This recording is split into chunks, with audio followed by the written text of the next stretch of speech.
philology. And so when I go, you know what, it's always the car's fault. He goes, yeah, it is. No. And then he goes, yeah, it sure is. Yeah. You know, and we keep talking. Guess what? Our whole influence is, it's a car's fault. Right?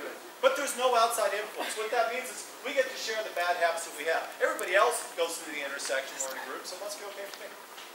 Right? So these are things to keep in mind. And a lot of times we will do things in groups that we won't do when we're by ourselves.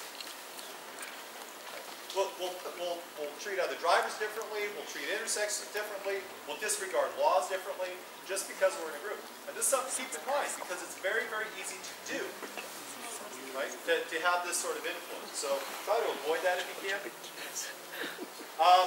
This is the other one, is owning the readiness for parades. We do, our rides are usually around 13 bikes when we do this military group training. One ride we do as a full group, one ride.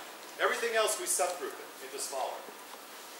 I stopped, took pictures of it. I was looking for the picture. I wasn't able to find it, but we were down in Florida. And I looked at the picture and where we were, and when we spread out the way we were supposed to be, we were taking up half a mile of road, or better. And where do the groups always end up going? Which lane? Left or right? Right. Often the right, right? Which is where all the on-ramp and the off-ramp stuff is. And then they get